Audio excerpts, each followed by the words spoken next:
परमपिता परमेश्वर, हम आपका हृदय से धन्यवाद करते हैं क्योंकि आप धन्यवाद के योग्य हैं। आदर महिमा सब कुछ आपको देते हैं क्योंकि आपके अलावा कोई और है ही नहीं जो सामर्थ्य के ऐसे काम करे जो आपने किए, कि समस्त मानव जाति जो कोई आपके शरण में आए उसे नई सृष्टि कर दे, ताकि प्रभु हमारा जीवन इस बात का जीवित गवाह बने कि आपने हमारे जीवन को परिवर्तित किया। हम प्रभु आपका धन्यवाद करते हैं क्योंकि आप अद्भुत युक्ति करने वाले और सामर्थ्य के अनोखे काम करने वाले परमेश्वर। सारी महिमा सारा आदर आप ही का है और आप ही को हम देते हैं, और धन्यवाद के साथ इस प्रार्थना को आपके प्रभु यीशु मसीह के नाम से। Praise the Lord. हम परमेश्वर का धन्यवाद करते हैं सन ऑफ गॉड पार्ट 10 के लिए। और आज हम देखेंगे कि जो इतने इतने पार्ट्स में हमने जाना, वो पार्ट्स हमारे जीवन में कैसे पूरे होंगे, इन बातों का हमारे जीवन से कैसे संबंध है, और सीधा संबंध है, लेकिन किस प्रकार ये हमारे जीवन में पूरी होती हैं ये बातें। आज हमने जो बनाया है ये बॉडी ऑफ जीसस क्राइस्ट नहीं है, ये हमारी बॉडी है, और वो हमारी बॉडी भी 3 पार्ट है, बॉडी, सोल एंड स्पिरिट। और ये जो बॉडी ऑफ जीसस क्राइस्ट में जो 3 पार्ट थे, ये हमारे इस बॉडी में 3 पार्ट पूरे कैसे होते हैं, आज हम इसको देखेंगे। आवर लाइफ इन क्राइस्ट, हमारा जीवन मसीह में कैसे परिवर्तित होता है। तो हम शुरू करते हैं ऊपर से। Through Jesus Christ our spirit united with God, God the father. God का मतलब होता है God the father, God the son and God the holy spirit. इसमें तीनों हैं इन्वॉल्व। पहला यूहन्ना 5 अध्याय उसका 11 और 12 पद पढ़ेंगे। पहला यूहन्ना उसका 5 अध्याय उसका 11 और 12 पद, पहले हिंदी में फिर इंग्लिश में। और वो गवाही ये है कि परमेश्वर ने हमें अनंत जीवन दिया है। क्या दिया है? अनंत जीवन दिया है। और ये जीवन उसके पुत्र में है, धर्म कर्म में नहीं है। ये रिलीजियस एक्टिविटीज में ये जीवन मिलेगा नहीं। ये जीवन है कहाँ? ये जीवन उसके पुत्र में है जी। जिसके पास पुत्र है, जिसके पास पुत्र है, उसके पास जीवन है। उसके पास वो जीवन है जो परमेश्वर ने हमें दिया है, अनंत जीवन। और जिसके पास परमेश्वर का पुत्र नहीं, उसके पास जीवन भी नहीं। उसके पास वो जीवन है ही नहीं जिस जीवन की बात नए नियम में की जा रही है लगातार। ये रिलीजियस लाइफ नहीं है, ये है eternal life through Jesus Christ. और इसलिए ये जीवन जयवंत जीवन होता है।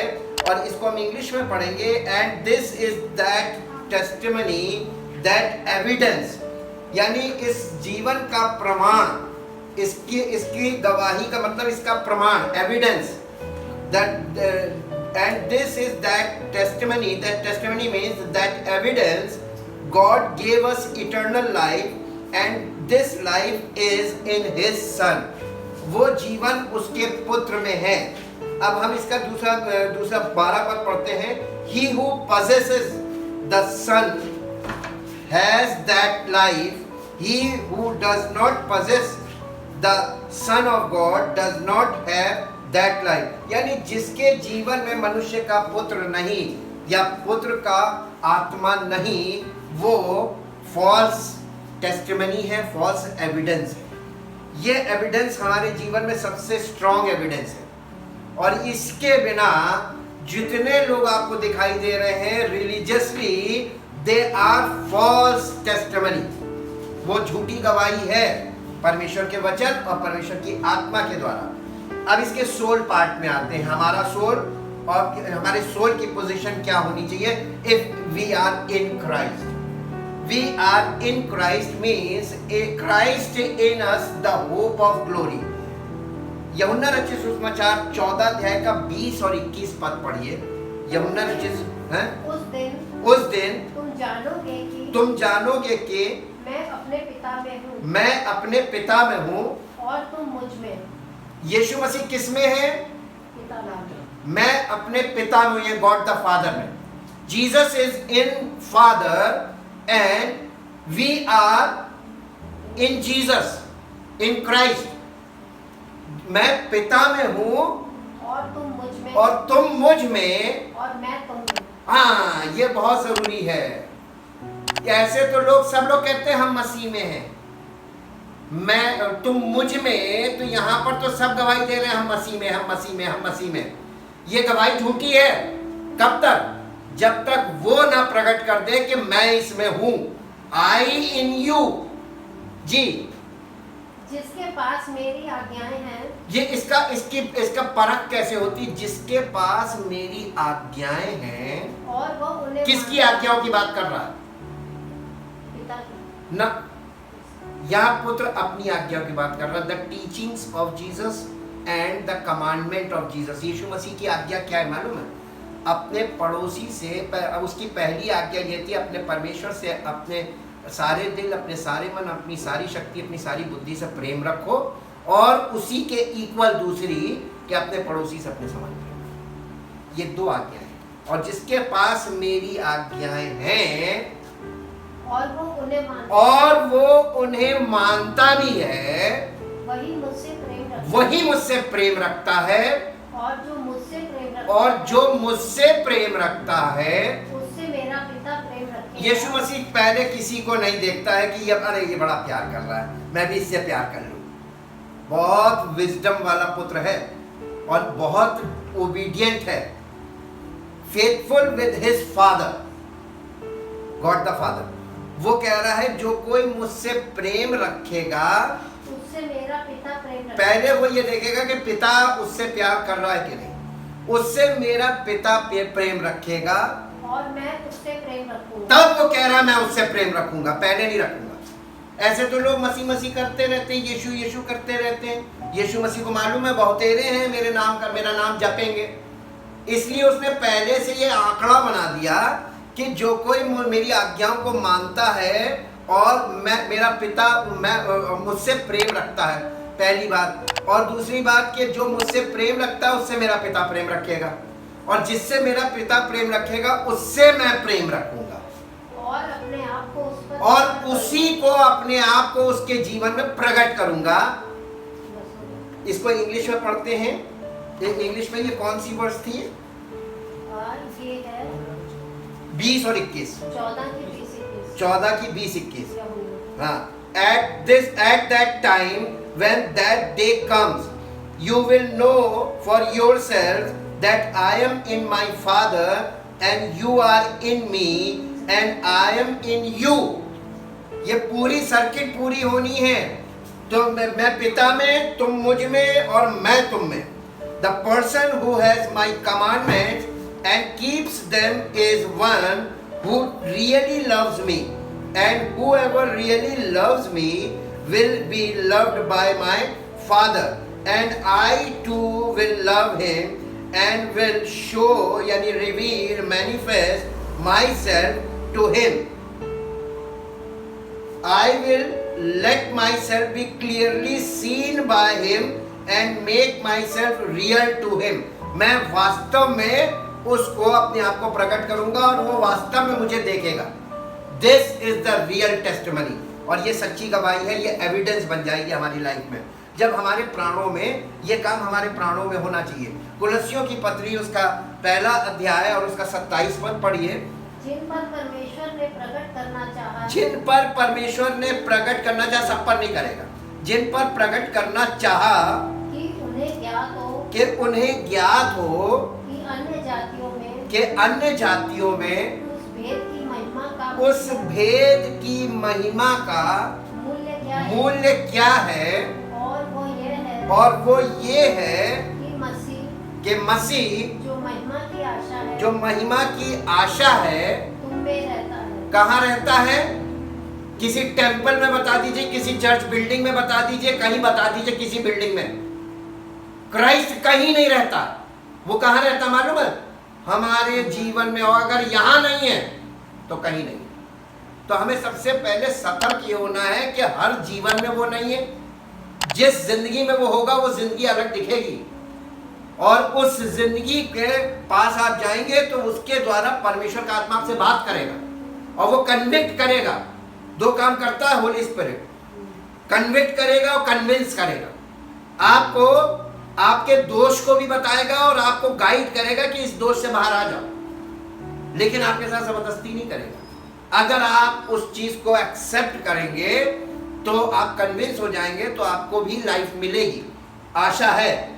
हाँ, तो ये इसको हम इंग्लिश में पढ़ेंगे। To whom God was pleased to take known how great for the Gentiles are the riches of the glory of this mystery, which is Christ within and among you, the hope of realizing the glory। यानी मसीह जो महिमा की आशा है वो हमारे जीवन में रहता है, उसकी रोशनी है, वो लाइट ऑफ गॉड है। Our body is the temple of the holy spirit.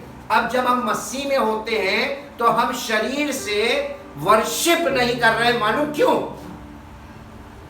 अब ये शरीर हमारा वर्शिप इसलिए नहीं कर रहा है क्योंकि हम फिजिकल वर्शिप नहीं कर रहे, हम तो स्पिरिचुअल वर्शिपर बन गए। तो हमारी बॉडी बन गई टेम्पल।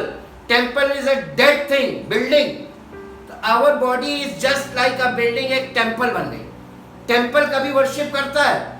टेम्पल में वर्शिप होती है। Temple is never worshipping but in the temple, worship in the temple. तो हमारे हृदय में उसकी वर्शिप होती है, हमारा जीवन उसको समर्पित होता है, यही ट्रू वर्शिप है। और हमारी आत्मा परमेश्वर की उपस्थिति के अनुसार चलती है कि उसको क्या चीज नहीं पसंद है, हमें वो नहीं करना है जो परमेश्वर नहीं चाहता है। और इसके लिए हमें मैच्योरिटी चाहिए होती है, स्पिरिचुअल मैच्योरिटी। ये एक दिन में और एक झटके में नहीं होगा। आप मसीह में जन्म लेकर और मसीह में मैच्योर होते हैं स्पिरिचुअली, तब ये स्टेटस आना चाहिए। This is the final status of real मसीही जीवन, सच्चा मसीही जीवन ये होता है। तो हमारी बॉडी जो है वो टेम्पल बन गई, किसका? पवित्र आत्मा का। रोमियो की पत्री उसका 12 अध्याय उसका पहला और दूसरा पद हिंदी में। रोमियो की पत्री। इसलिए हे भाइयों, मैं तुमसे परमेश्वर की दया स्मरण दिलाकर विनती करता हूँ कि अपने शरीरों को जीवित और पवित्र और परमेश्वर को भावता हुआ बलिदान करके चढ़ाओ। यही तुम्हारी आत्मिक सेवा है जी।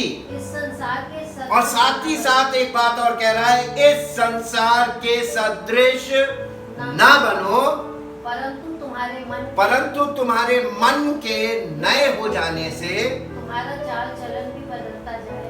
ये चाल चलन हमारे शरीर से प्रकट होता है, बिहेवियर। हमारा बिहेवियर नहीं चेंज हो रहा है, हम फिजिकल बिहेवियर में हैं। इसका मतलब अभी हमारे जीवन में हम अभी टेम्पल नहीं बने हैं, अभी हम फिजिकल वर्शिपर हैं। और इसीलिए यहाँ पर ये लिखा हुआ है, I appeal to you therefore brethren and beg of you in view of all the mercies of God to make a decisive dedication of your bodies, presenting living sacrifice, holy, devoted, consecrated, and well pleasing to God, which is your reasonable, rational, intelligent service and spiritual worship. Do not be conformed to this world, this age, fashioned after the adapted to its external superficial customs, but be transformed, changed by the entire renewal of your mind, by its new ideas and its new attitude, so that you may prove for yourself what is the good and acceptable and perfect will of God, even the things which is good and even the thing which is good and acceptable and perfect in His sight for you। तुम्हारे लिए क्या perfect है उसके दृष्टिकोण से, उसे accept करो और उसके अनुसार चलो। उसके साथ साथ पहला कुरिन्थियों 6 अध्याय उसका 19 और 20 पद पढ़ेंगे। क्या तुम नहीं जानते कि तुम्हारी किसकी? तुम्हारी किसकी? जो मसीह में है। Those who are in Christ, जो मसीह में है। क्या तुम ये नहीं जानते कि तुम्हारी देह पवित्र आत्मा का मंदिर पवित्र आत्मा का मंदिर है और जो तुम में बसा हुआ है, जो तुम में बसा हुआ है और तुम्हें परमेश्वर की ओर से मिला और तुम्हें परमेश्वर की ओर से मिला हुआ है, गिफ्ट फ्रॉम गॉड, और तुम अपने नहीं और तुम अपने नहीं हो, क्योंकि दान देकर मोल लिए गए हो, इसलिए अपनी देह के द्वारा परमेश्वर की महिमा करो। किसकी महिमा करो?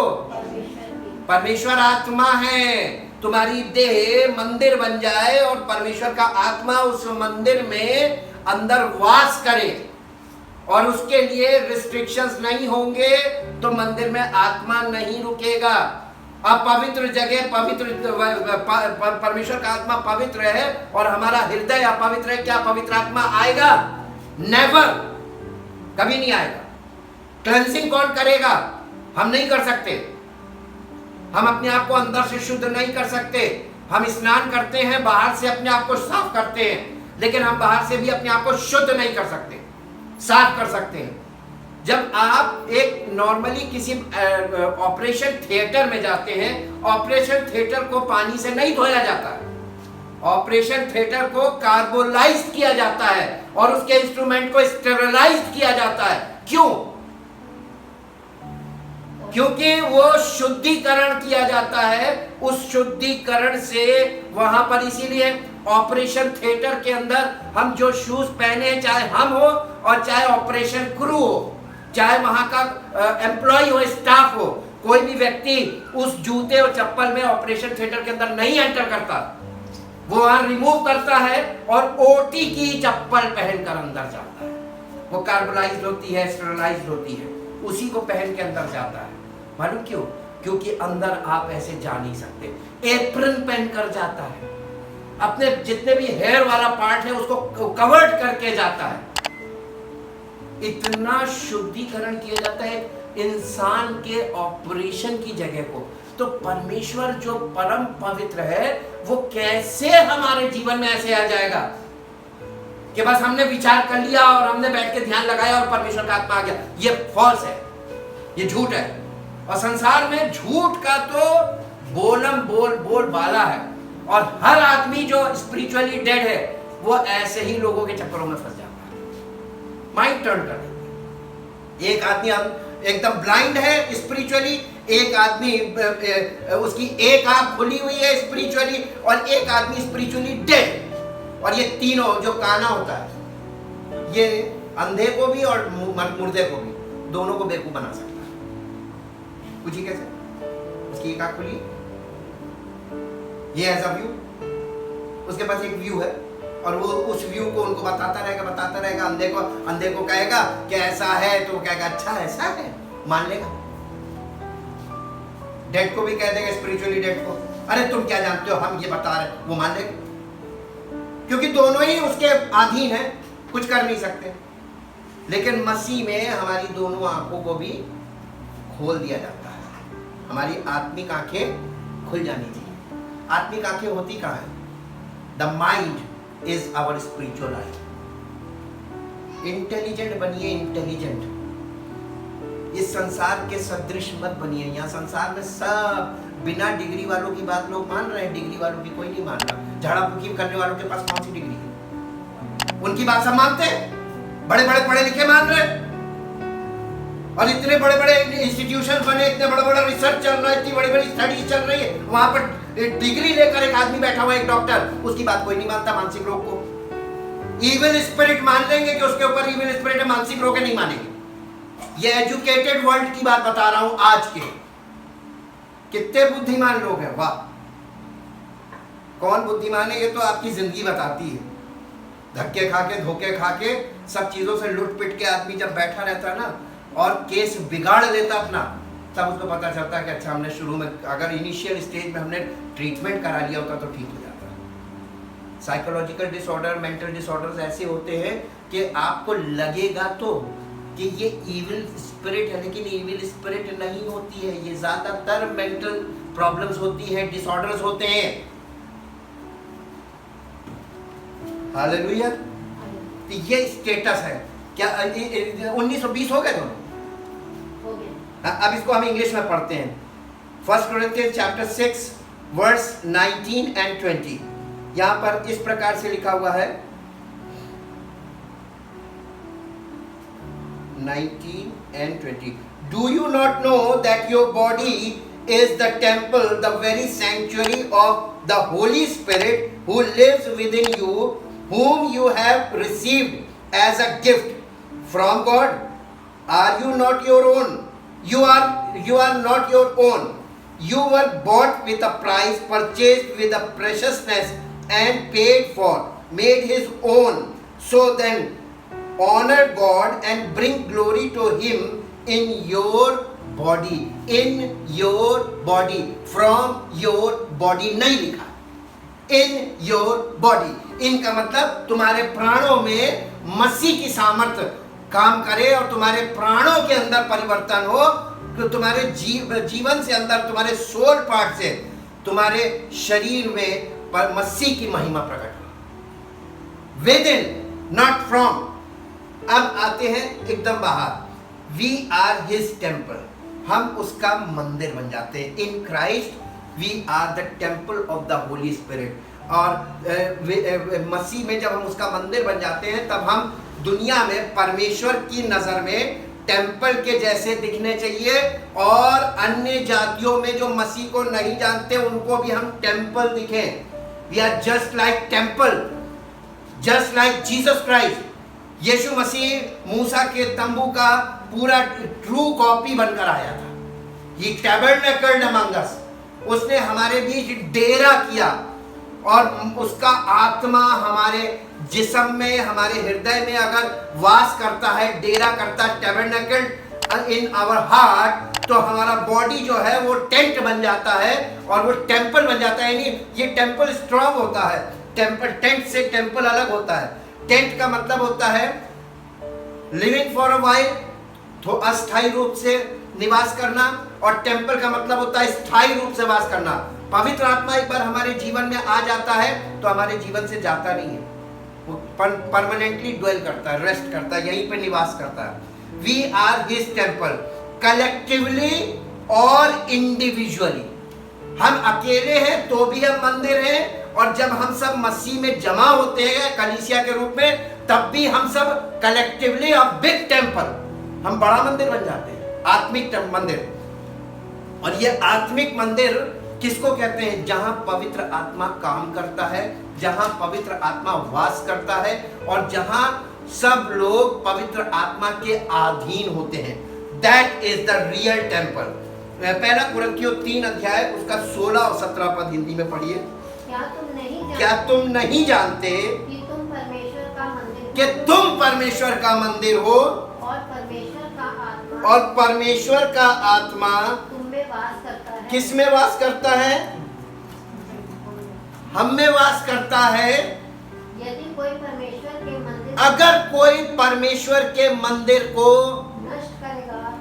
नष्ट करेगा तो परमेश्वर उसे नष्ट करेगा। किसको? जो मंदिर को नष्ट करेगा। तो मंदिर तो हमारी देह है, हमारी बॉडी, और अगर हम इस बॉडी का दुरुपयोग करते हैं, मिसबिहेव करते हैं, क्या बोलेंगे हम उसको? दुरुपयोग करना, यानी इस शरीर को अपनी इच्छा में इस्तेमाल करना। अब मिसयूज करेंगे तो परमेश्वर हमारे साथ कैसे डील करेगा? ये मैं नहीं कह रहा हूं, ये वचन ही बोल रहा है। पवित्र आत्मा यही सब बातें तो आपको सच्चाई बताता है। इसको हम इंग्लिश में पढ़ेंगे 16 और 17 जी। क्योंकि परमेश्वर का मंदिर, क्योंकि परमेश्वर का मंदिर पवित्र है, और वो तुम हो। यानी जो लोग मसीह में हैं वो परमेश्वर का, उनका जिस्म परमेश्वर का मंदिर, पवित्र आत्मा का मंदिर है। और अगर पवित्र आत्मा आपके जीवन में है, मसीह के बलिदान के द्वारा, विश्वास करने के द्वारा, और आप उसके अकॉर्डिंग नहीं चल रहे हैं, तो आपको परमेश्वर आपके ऑपोजिट खड़ा हो जाएगा, विरोध में, और कोई जीत नहीं पाएगा, और वो नष्ट कर देगा। मालूम क्या नष्ट करेगा? आपका जिस्म आपका कभी भी स्वस्थ नहीं रहेगा, बहुत परेशान रहेंगे। इसीलिए लिखा हुआ है, do you not know, do you not discern and understand that you the whole church at Corinth are God's temple, His sanctuary, and that God's Spirit has his permanent dwelling in you, to be at home in you, collectively as a church and also individually. If anyone does hurt to God's temple or corrupts it with false doctrines or destroys it, God will do hurt to him and bring him to corruption of death and destroy him. For the temple of God is holy, sacred to him, and that temple you, the believing church and its individual believers are. यानी मसीह के सच्चे विश्वासी लोग वो मंदिर हैं। इतने hard words में लिखा हुआ है और कितनी जबरदस्त तरीके से लिखा है कि इसको हल्के में मत लेना, अपने आप से सेल्फ प्रोफेस्ड मत बनना। मैं बनाऊंगा, तभी तो उसने कहा था I will build my church. और जब वो बनाएगा तो उसका रिजल्ट भी हम आपको दिखाएंगे। उसने वहीं पे बोला है, light is the source of vision to see everything clearly. रोशनी जो है वो सब कुछ को प्रकट करने का काम करती है। Light is the source of vision. Old testament में लोगों के पास जो रेवलेशंस आते थे, जो परमेश्वर के जो प्रकाशन आते थे, उस समय में मसीह नहीं था। Christ is not there. Christ is there but not in the person. वो यीशु मसीह नहीं था, लेकिन मसीह का आत्मा था। तो वो पर मसीह की आत्मा के द्वारा प्रकाशन तो आता था, लेकिन उसका इंटरप्रिटेशन नहीं हो सकता। पूछिए क्यों? लाइट थी, लाइट थी। तो old testament is the word of God, यानी जो कुछ वहां पर लिखा हुआ है उसका इंटरप्रिटेशन या truth about the Old Testament is revealed in the New Testament. His name is Jesus Christ, the Son of God. तो Word of God is equal to Son of God. Son of God ने Word of God को प्रकट किया। और आज क्या होता है, पुराने ओल्ड टेस्टामेंट को लोग दूसरों को वर्सेस पकड़ा के और वहां से प्रीच कर रहे हैं। What they are preaching? वहां प्रीचिंग का कुछ है ही नहीं, वहां पर तो टीचिंग का पार्ट है। जो कुछ आप नए नियम में बार बार इस बात को पढ़ेंगे, पवित्र आत्मा ने पौलुस के द्वारा कहा कि प्राचीन काल में जो कुछ भी वहां पर दिखाया जा रहा था उसका रेफरेंस जब नए नियम में आता है, लिखा ये सब हमारी शिक्षा के लिए और ये एक दृष्टांत स्वरूप है जो हमारी शिक्षा के लिए है। तो आपको वहां पे जाके सिखाया जाता है। Old testament is for the teaching about the son of God, and son of God is the real truth about the word of God. इसीलिए हमने फॉर्मूला बनाया, old testament, new testament concealed in the Old testament and the Old testament revealed in the new testament.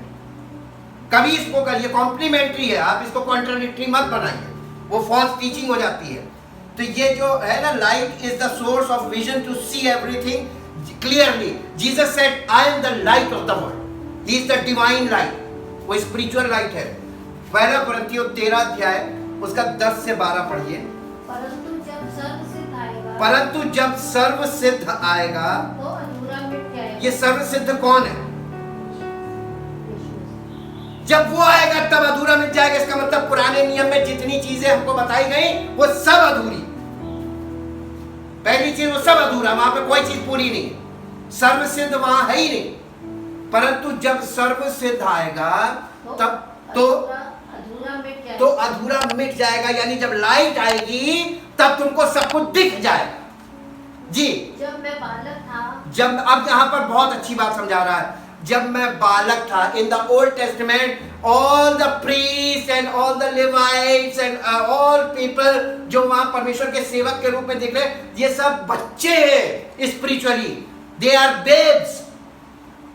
जब मैं बच्चा था तो मैं बालकों के समान बोलता था। मैं बालकों के समान बोलता था। बालकों का सा मन था। बालकों का सा मन था। बालकों की सी समझ थी। परंतु जब सियाना हो गया, ये स्पिरिचुअली बात कर रहा है। ये स्पिरिचुअली जब बच्चा था तब ये क्या करता था, और ये यही फिजिकल और यही स्पिरिचुअल है। और जैसे ही ये फिजिकली जैसे मैच्योर होते हैं, जब मैं सयाना हुआ तो बालकों की बातें छोड़ दी। अब ये वो बचपन वाली क्यों नहीं बातें करते? और मसीह में आप देखिए आज सब baby, all are in baby level, maturity है ही नहीं। मालूम क्यों? क्योंकि कोई भी मसीह में नहीं। झूठी गवाही, वचन में लिखा है जिनमें ये गवाही झूठी निकले वो झूठे गवाह और उनके लिए सजा नियुक्त है। जी आगे, वो क्या करते अरे कहां तक है? 12 तक, हैं? 10 से 12। 10 से 12। हाँ, अभी इंग्लिश में हम पढ़ देते हैं, इसमें कुछ मिसिंग लग रहा है मुझको, पता नहीं क्यों। But when the complete and perfect total comes, यानी यीशु मसीह क्या बन के आया? Complete, total, the total reflection of God, परमेश्वर का अदृश्य, परमेश्वर का प्रतिरूप, एग्जैक्ट कॉपी। तो लोग ओल्ड टेस्टमेंट में क्या कर रहे हैं? In the time of son of God, जब वो प्रकट हो गया, अब ओल्ड टेस्टमेंट में वो क्या कर रहे हैं? वो तो टीचिंग के लिए है और वो टीचिंग में ही इस्तेमाल होना चाहिए। लेकिन ये समझ है, बालकों की सी समझ है। लिखा है बट वेन, इसके ऊपर 9वें पद में पढ़ेंगे तो वहां पर लिखा है फॉर आवर नॉलेज इज फ्रैगमेंट्री। फ्रैगमेंट्री का मतलब होता है इनकम्प्लीट एंड इम्परफेक्ट। हमारी जो ज्ञान है वो अधूरा है। इसका मतलब क्या है? हमारा ज्ञान जो है वो इनकम्प्लीट और इम्परफेक्ट है। And our prophecy, our teaching, prophecy का मतलब है हमारी भविष्यवाणी, वहां पे लिखा अधूरी है, तो भविष्यवाणी का मतलब है our teaching. And our prophecy, our teaching is fragmentary, यानी इनकम्प्लीट एंड इम्परफेक्ट। हमारी जो टीचिंग है ओल्ड टेस्टमेंट से वो भी इम्परफेक्ट है और इनकम्प्लीट है। वहां कोई चीज कंप्लीट नहीं है ओल्ड टेस्टमेंट में। अब लिखा तब आ रहा शुरू, but when the complete and perfect total comes, the incomplete and imperfect will vanish away, become antiquated, void and superseded. When I was a child, I talked like a child and I thought like a child. I reasoned like a child. Now that I have become a man, I am done with childish ways and have put them aside. For now we are looking in a mirror that gives only a dim, blurred reflection of reality as in a riddle or enigma. But then when perfection comes, we shall see in reality and face to face. Now I know in parts, imperfectly, but then I shall know and understand fully and clearly, even in the same manner as I have been fully and clearly known and understood by God. उसने जब वो हमको पूरी तरीके से जैसे उसने तैयार किया है, ऐसे ही हम भी उसको कंप्लीट देखें। वो हमको स्पिरिचुअली कंप्लीट करना ताकि हम उसको स्पिरिचुअली कंप्लीट देखें। As the mirror reflects the things as they are but not corrects the things. आपको मालूम है आईने का काम क्या है? आईने को दिखाता है, सिर्फ आपको शो करता है। मिरर काम नहीं करता, उसको करेक्ट करने का काम नहीं करता, मेकओवर नहीं करता। Just like that, same is with the light that reveals everything clearly but cannot speak us in divine light and but cannot speak, यानी प्रकाश भी, आत्मिक प्रकाश भी आपके जीवन में जब चमकता है तो वह आपको कुछ बोलता नहीं है, सिर्फ शो करता है ना? परमेश्वर का दर्शन आपके सामने, परमेश्वर प्रकट हो जाए, उसके बाद भी आप नष्ट हो जाएंगे, ये मेरा दावा है। आप कहिए, पूछिए, सवाल लोगों को पूछना चाहिए, क्यों? क्योंकि आप उसको देखने के बाद भी नहीं, आप उसको देख लेंगे, उसके बाद भी आप उसके अकॉर्डिंग चल नहीं पाएंगे। चल पाएंगे? नहीं चल पाएंगे। परमेश्वर बहुत महान है और बहुत बुद्धिमान है। Jesus Christ is the divine light. अब देखिए सर्किट को समझिए। Jesus Christ is the divine light and the holy spirit is divine person who lead us in divine light and fulfil our life with light of life. यूहन्ना रचित सुसमाचार 8 अध्याय 12 हिंदी में। यीशु ने फिर लोगों से कहा, यीशु ने फिर लोगों से कहा, जगत की ज्योति मैं हूँ, जगत की ज्योति मैं हूँ, और और जो मेरे पीछे हो लेगा, और जो मेरे पीछे हो लेगा। वो अंधकार में ना चलेगा। पीछे कैसे होते हैं? संडे को आए 1 घंटे के लिए, बस बैठे, थोड़ा सा जल्दी 2 गाने गाए और मैसेज सुना, इधर से सुना, इधर से निकाला, अपने घर चले गए, बस। I am following Jesus. जो जो जो चल रहा वही बोल रहे, और इसको लोग फॉलोइंग बोलते हैं। This is not the following. वो हर समय आपके साथ और आप हर समय उसके साथ। This is called the following. 24 hours, 24/7 English में। The Gospel of John Once more, Jesus addressed once महा वो हाँ जो मेरे पीछे हो लेगा, नहीं हाँ अभी complete होगा, जी, वो अंधकार में ना चलेगा। जो मेरे पीछे हो लेगा, अगर मेरे पीछे हो लेगा, ऐसे बोलिए, हम उसमें अगर लगा रहे। अगर कोई यीशु मसीह के पीछे हो लेगा, 100% गारंटी है कि वो अंधकार में नहीं चलेगा, परंतु जीवन की ज्योति, और वही व्यक्ति जीवन की ज्योति पाएगा। जी, और अगर कोई यीशु मसीह को फॉलो नहीं करेगा, उसको लगेगा कि मैं तो फॉलो कर रहा हूं, जैसे मैंने बताया संडे, वो जीवन की ज्योति नहीं पाएगा। और जब तक उसके जीवन से गवाही नहीं निकलती, ज्योति नहीं निकलती, वो झूठा है। यस और नो? इंग्लिश में Once more, Jesus addressed the crowd. once more Jesus addressed the crowd. He said, I am the light of He the world. said, I am the light of the world. He who follows me He who follows me will not be walking in the dark, will not be walking in the dark, but will have the light which is life. but will have the light which is life. The true life in Christ is light. Enlightened life. और अगर ये enlightened आपकी जीवन से वो प्रकाश नहीं निकल रहा है जो जीवन का प्रकाश है, you are a liar. According to the word, according to his plan. The Holy Spirit bears witness because the Holy Spirit is the truth. पहला यूहन्ना उसका 5 अध्याय उसका 6 से 9। यही है वह यही है वो जो पानी और लहू के द्वारा जो पानी और लहू के द्वारा आया था, अर्थात यीशु मसीह। अर्थात यीशु मसीह। वो न केवल पानी के द्वारा, वो न केवल पानी के द्वारा वरन पानी और लहू वरन पानी और लहू दोनों के द्वारा आया था, और जो गवाही देता है, और जो गवाही देता है वो आत्मा है, गवाही देने वाला कौन है? मसीह की। आत्मा है। और हम अपनी गवाही खुद दे देंगे, हमारी गवाही कैसे मान्य हो जाएगी? झूठी गवाही भी तो हम दे सकते हैं, और अगर गवाही हमारे जीवन में प्रमाणित नहीं हुई तो सजा है।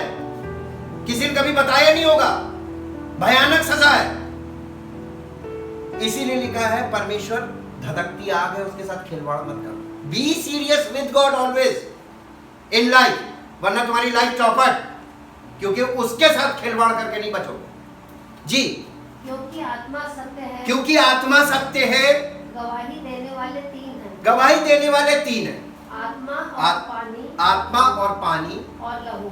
और लहू। आपको कुछ नहीं समझ में आएगा हिंदी में। जी, और तीनों एक ही बात पर सहमत और तीनों एक ही बात पर सहमत है। जब हम मनुष्यों की गवाही मान लेते हैं, जब हम मनुष्यों की गवाही मान लेते हैं, तो परमेश्वर की गवाही तो परमेश्वर की गवाही तो उनसे बढ़कर है, तो उनसे बढ़कर है। और परमेश्वर की गवाही और परमेश्वर की गवाही ये है कि उसने अपने पुत्र के विषय में अपने पुत्र के विषय में गवाही दी है। किसने? परमेश्वर ने। God himself testify his son. उसने अपने पुत्र के विषय में गवाही दी है। जी, हो गया। अरे इंग्लिश में देखिएगा भी कितना क्लियर है। This is he who came by with water and blood, his baptism and his death. पानी का मतलब है the baptism of Jesus Christ and death का यानी पानी का मतलब और लहू का मतलब है the death of Jesus Christ. Jesus came, The Messiah Messiah came on baptism and at death with Christ, with Jesus. मसीह कब आया था? यीशु मसीह का बपतिस्मा हुआ था तभी तो मसीह उतरा था, है ना? तो वो क्या था? परमेश्वर का आत्मा लिखा हुआ ना. अब ये बताइए, गवाही देने वाले तीन हैं. पहला उसने कहा आत्मा, दूसरा पानी. पानी का मतलब बैप्टिज्म ऑफ जीसस क्राइस्ट. तो पानी के समय कौन उतरा था? आत्मा। तो फिर वही गवाही हो गई आत्मा की. आत्मा ने उतर कर गवाही दी और ये आकाशवाणी हुई कि ये मेरा प्रिय पुत्र. God testified his son Christ. Christ is the real son. God testifies his son. जब वो उतरा तो आकाशवाणी हुई ये मेरा प्रिय पुत्र. और उसके बाद एट डेथ वहां पर भी गवाही हुई ये मेरा. वहां पर तो लोगों ने, ढेर सारे लोगों ने, सैनिकों ने, जिसने भाला मारा उसने कहा वाकई में ये परमेश्वर है. वहां भी गवाही हुई ही is the son of God. और जब वो बगल में लटका था डाकू, उसने कहा ये परमेश्वर का पुत्र है. वहां पर तो गवाहियां ही गवाहियां हुई कि ये परमेश्वर का पुत्र है. और उसके बाद भी लोग, अब गवाही कौन दे रहा था? जब वो उस समय पानी में, जब पानी में यीशु मसीह ऊपर आया तो गवाही किसने दी? आत्मा ने. तो गवाही देने वाले तीन है, वो तीनों कौन है? आत्मा, पिता, पुत्र और पवित्र आत्मा. ये जो गवाही मनुष्यों ने दी ये पवित्र आत्मा के द्वारा दी. बिना पवित्र आत्मा के कोई कह नहीं सकता कि यीशु ही परमेश्वर का पुत्र है. ये तीन गवाहियां यानी पिता, पुत्र, पवित्र आत्मा, ये तीनों एक बात पे सहमत है कि यीशु ही मसीह है. अब इसके बाद आगे पढ़ो बेटा.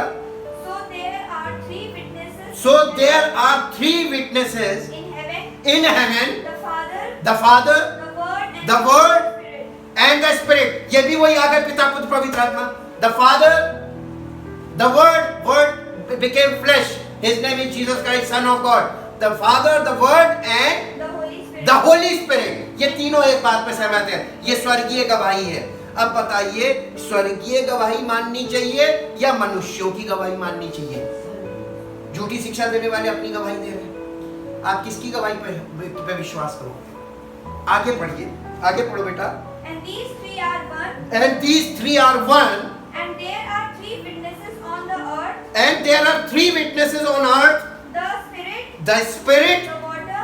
the water, And the blood. and the blood. And these three agree. And these three agree, Are in unison there. are in unison there. Testimony. Their testimony. Coincides. हैं? Coincides. अरे क्या बोल रही हो? कोइंसिडेंस का नहीं पता. हाँ, वो वैसे ही कुछ वर्ड है. कौन सा वर्ड सही है? Coincidence. 8. And there are three witnesses on the earth, the Spirit, the water and the blood. And these three agree, are in unison, their testimony coincides. Coincides. ठीक है, यानी संयोग है कि ये तीनों एक ही बात कह रहे हैं. If we accept as we do the testimony of men, if we are willing to take human authority, the testimony of God is greater, of stronger authority. For this is the testimony of God, even the witness which he has borne regarding his son. यानी परमेश्वर की गवाही मनुष्यों की गवाही से बड़ी है. अब आप परमेश्वर की गवाही पर विश्वास कर सकते हैं कि नहीं कर सकते हैं? कि अभी भी इंसानों की गवाही चाहिए. इसीलिए अब देखिए, God gave us eternal life and this life is in his son. पहला यूहन्ना 5 अध्याय उसका 11-12 पद. और वो गवाही ये है. और वो गवाही ये है कि परमेश्वर ने हमें अनंत जीवन दिया है. अनंत जीवन दिया है. और यह जीवन चढ़ जाने से मिलेगा. उसके पुत्र में है. चढ़ जाने से मिलेगा, दुआ करने से मिलेगा, हैं? पुत्र पे विश्वास करने से. ये जीवन उसके पुत्र में है. और जब तक हम पुत्र में नहीं है, इन क्राइस्ट नहीं है, ये जीवन नहीं मिलेगा. जिसके पास पुत्र है, जिसके पास पुत्र है, उसके पास जीवन है. उसके पास जीवन है. और जिसके पास परमेश्वर का पुत्र नहीं, उसके पास जीवन भी नहीं. अब हम आपको एक सटीक एग्जाम्पल देते हैं, वो एक प्रश्न के साथ हम छोड़ेंगे ताकि आपको ये हिला के रख दे कि ये क्या हुआ। मेरे साथ एक पद निकालिए जो आपको मिलेगा मत्ती रचित सुसमाचार। एक एग्जाम्पल लेते हैं, मत्ती रचित सुसमाचार उसका 16 अध्याय, मत्ती रचित सुसमाचार उसका 16 अध्याय, 16 अध्याय का 16 अध्याय और इसका 16 पद पढ़िए। 16 अध्याय। शमौन पतरस ने उत्तर दिया, शमौन पतरस ने उत्तर दिया, तू जीवते परमेश्वर का पुत्र मसीह है। तू जीवते परमेश्वर का पुत्र मसीह है। इसको ये शमौन पतरस ने कैसे बता दिया कि ये तू जीवते परमेश्वर का पुत्र मसीह है? अगला पद पढ़ दीजिए, 17 पद। यीशु ने उसको उत्तर दिया, हे शमौन योना के पुत्र, तू धन्य है, क्योंकि मांस और लहू ने नहीं परंतु मेरे पिता ने जो स्वर्ग में है ये बात तुझ पर प्रकट की है। यानी परमेश्वर पिता ने पतरस के ऊपर ये प्रकट कर दिया था कि वो यीशु मसीह को पहचानने के लिए परमेश्वर का पुत्र है। ओके, अब एक बात बताइए, तो पतरस ने 3 बार इनकार क्यों किया था? क्योंकि तब तक ना वो पवित्र आत्मा जो था उसको नहीं मिला था। Yes, correct. वो तो मिलते तब तक उसको उद्धार नहीं मिला था। हाँ। पवित्र आत्मा मिल जाने का मतलब उद्धार मिल जाना। उद्धार कब? जिस दिन उद्धार मिल जाएगा ना, पवित्र आत्मा आपके जीवन में आ जाएगा। उद्धार पवित्र आत्मा के द्वारा, ये ओनरशिप का मोहर है, सील ऑफ द ओनरशिप। जिस दिन परमेश्वर आपको ग्रहण करता पवित्र आत्मा, और वो पवित्र आत्मा इसलिए नहीं इसको मिला था क्योंकि इसने यीशु मसीह का 3 बार इनकार किया, क्योंकि यीशु मसीह ने कह दिया था 3 बार तो करेगा, और इसने एग्जैक्टली वही किया। और इसलिए क्योंकि उसको पवित्र आत्मा नहीं मिला था, किसी को नहीं मिला था। क्यों नहीं मिला था? क्योंकि यीशु मसीह महिमान्वित नहीं हुआ था। जी, यीशु मसीह महिमा में नहीं पहुंचा था, और जब तक यीशु मसीह महिमा में नहीं गया किसी को पवित्र आत्मा नहीं मिला। तो उसको पहचान लेने के बाद, उसको देख के पहचानने के बाद भी उद्धार नहीं मिला। हालेलुया। कई बार लोग सोचते हैं कि हम उसका दर्शन करने के तो आपको उद्धार मिल जाएगा, नहीं मिलेगा। जब तक परमेश्वर आपको एक्सेप्ट करके पवित्र आत्मा नहीं देगा तब तक उद्धार नहीं मिलेगा, क्योंकि पवित्र आत्मा आपको मसीह में ले जाएगा। उद्धार एक प्रोसेस है जी। ओनरशिप सील, यानी आपके ऊपर परमेश्वर की मोहर लग जाती है, he is my chosen one, ये मेरा चुना हुआ है। और उसके अकॉर्डिंग जब आप चलते हैं, पवित्र आत्मा के अकॉर्डिंग, आपकी लाइफ इस बात की गवाह बनती है, तब आपको वहां पर ग्रहण किया जाएगा। हालेलुया। इस प्रश्न के साथ कि उसको क्यों नहीं मिला था, जब तक पवित्र आत्मा उंडेला नहीं गया था। जिस दिन पवित्र आत्मा उंडेला गया, पतरस वहां पर मौजूद था, क्योंकि यीशु मसीह ने उसे आज्ञा दी थी कि मंदिर को मत छोड़ना जब तक ऊपर से सामर्थ्य ना मिले। तू मेरा गवाह बनेगा कब? गवाही देना और गवाह बनना 2 बातें हैं। यीशु मसीह ने यह कहा ही नहीं था कि मेरी गवाही दो। यीशु मसीह ने कहा था तुम मेरे गवाह बनोगे जब पवित्र आत्मा तुम पर आएगा। और जिस दिन पवित्र आत्मा उतरा, इसी पतरस ने खड़े होकर मसीह की महिमा की सुसमाचार प्रचार किया। 3000 लोग उस दिन मसीह में तुरंत आ गए। Thank you, thank you, thank you. परमपिता परमेश्वर, हम आपका दिल से धन्यवाद करते हैं। जो कार्य आप मनुष्यों के जीवन में करते हैं, जिस व्यक्ति के जीवन में आप कार्य करते हैं, वाकई में वो व्यक्ति नई सृष्टि होता है, और उसी के द्वारा आपकी महिमा प्रकट होती है, आपकी सामर्थ कार्य करती है, और वो आपका जीवित मंदिर बनता है, और उसका जीवन आपकी महिमा का कारण। ऐसा ही हो प्रभु, सब वचन के सुनने वालों के जीवन में अद्भुत आश्चर्य कर्म हो, ये उद्धार पाएं, और इनका जीवन मसीह की महिमा का कारण हो, ताकि सारा आदर, सारी महिमा आपको। इस प्रार्थना को आपके इकलौते पुत्र प्रभु यीशु मसीह के नाम से मांगते हैं, आमीन। Praise the Lord.